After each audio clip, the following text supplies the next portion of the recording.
As a non-binary person, my transition goal is to be so androgynous that nobody can tell what my assigned gender at birth was. And so the most affirming thing that can happen to me, and it happens all the time, is when a transphobic person comes at me, either in person or online, and they're like, "You'll always be a man." You fool. You absolute buffoon. You thought you were insulting me, but you were actually giving me confidence. I've won. I've already won! Non-binary transitions don't make any sense. Because a transition is binary. You transition from looking like a man to looking like a woman and vice versa.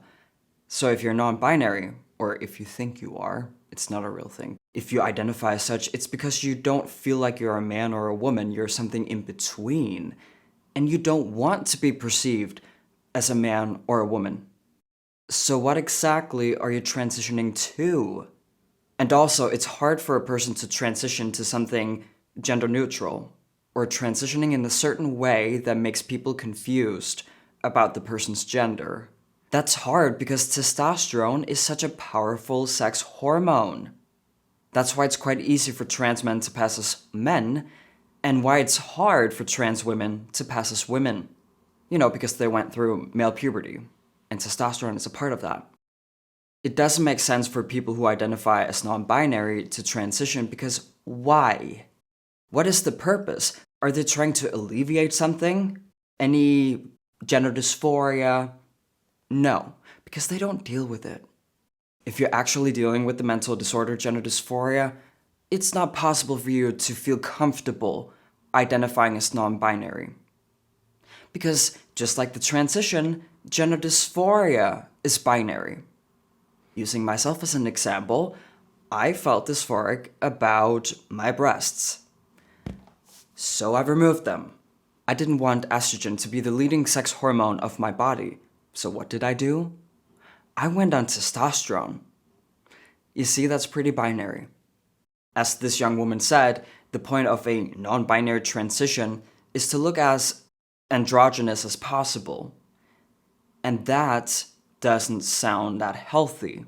Why don't you want to be perceived as a man or as a woman? There are only two genders, two sexes, same thing, so is it because you don't want to be seen as a human?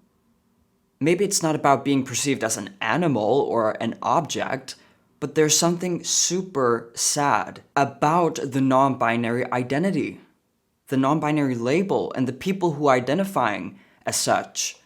I know that they're not all the same.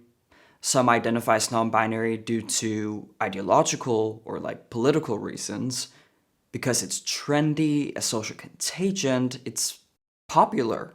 But I know that there's so many people out there who identify as a third gender, as non-binary, due to trauma. And we have to talk about it.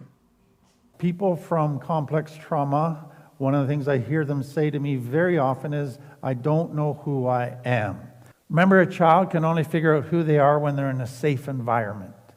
It's only there they can be authentic. It's only there they can be curious. It's only there they can explore their internal world. So you need, if you're going to figure out who you are today, you need safe people. You need safe environment so that you can begin that exploration process. He's not talking about the trans topic, LGBTQIA plus pee poo poo. He's not talking about any of it. Yet he's describing so many of the activists. If someone has experienced childhood trauma, specifically sexual trauma, that child will grow up feeling weird about their gender.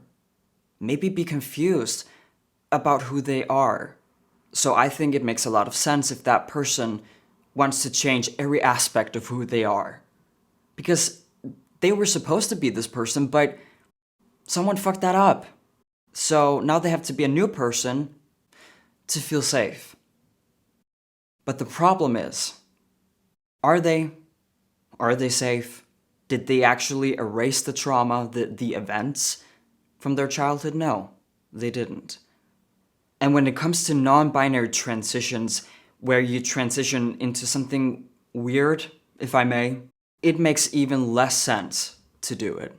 It's even more obvious how that person is trying to get away from reality as much as possible. I think it's super sad, and I don't think transitioning is the solution for these people. Using myself as an example again, I have never experienced sexual trauma. Trauma regarding my body, my gender, anything. So my observation is I didn't have any reason to feel uncomfortable with my gender. I didn't have any reason to deal with gender dysphoria, yet I did. But if a person actually has a reason to feel uncomfortable with their gender, if it's trauma or anything, bad experience, social experiences, right? Transitioning is not the best solution. Do you know why?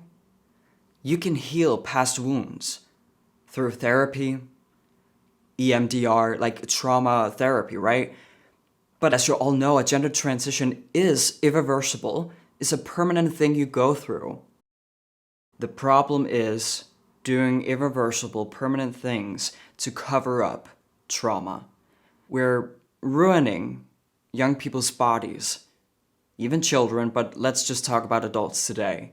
We're ruining young people's bodies instead of actually helping them heal past wounds. And I think it's unacceptable, especially because I have been through the transition myself. Why is it so confusing that actual trans people who've gone through the transition are against handing out medical transitions like it's candy? We know more than anyone how serious this is, how life-altering and permanent it is. I think it's quite easy for us transsexuals to spot if someone wouldn't benefit from the transition. Because if we can't relate to the symptoms, if the person can't relate to the symptoms we have, maybe they're dealing with something else that's completely valid, but it isn't trans. Proof that non-binary people are shapeshifters. Let's see. I'm excited.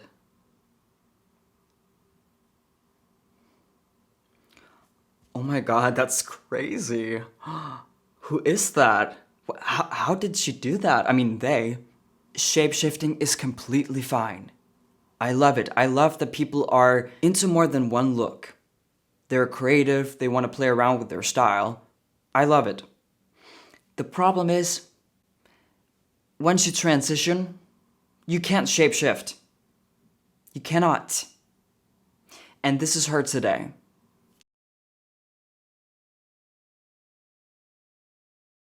Does anyone else feel like they are a sort of gender chameleon? I feel like when I hang out with the boys, I'm one of the boys. When I hang out with the girls, I'm one of the girls. And when I hang out with non-binary people, no doubt about it, I am one of the non-binary people. Does that make sense at all? No, it doesn't. Yes, I'm a trans person not getting it, because the whole thing about switching genders, which is not a thing, but you know what I mean. I only did that once. It was like one huge project, and I'm done with it, and have been for a long time, so no, I don't get the whole thing about being a completely different person based on who I'm with. It sounds like it was a bit inconvenient for you to transition because now you can't be the social chameleon you're talking about. Like, how can you change when you've done permanent things to yourself? I think one of the reasons why happy transsexuals even exist, is even a thing, is because we know who we are.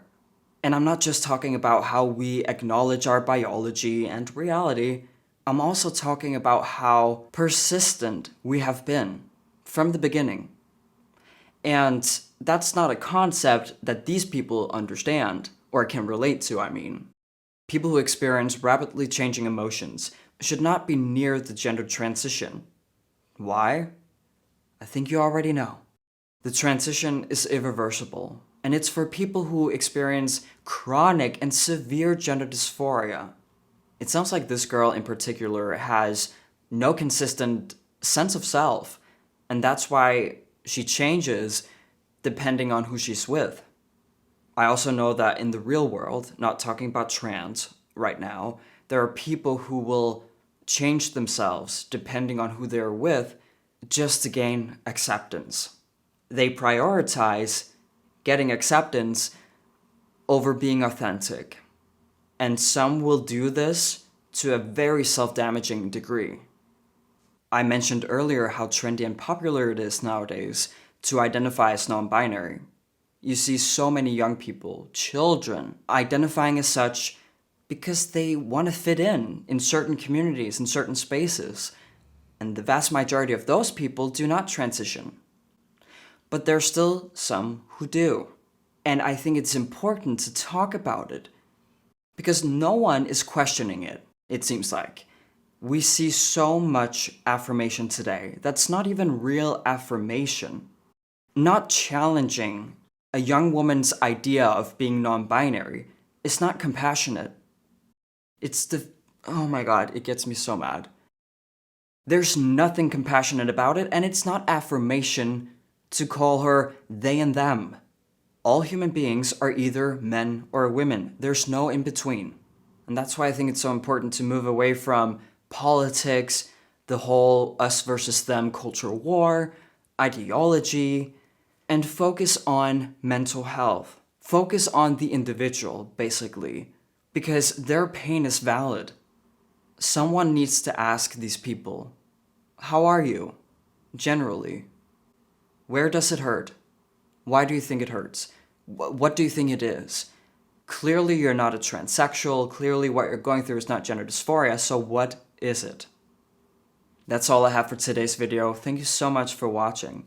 If you want to see more content like this, remember to hit subscribe and the notification bell. Let me know what you think, and I cannot wait to read your comments down below.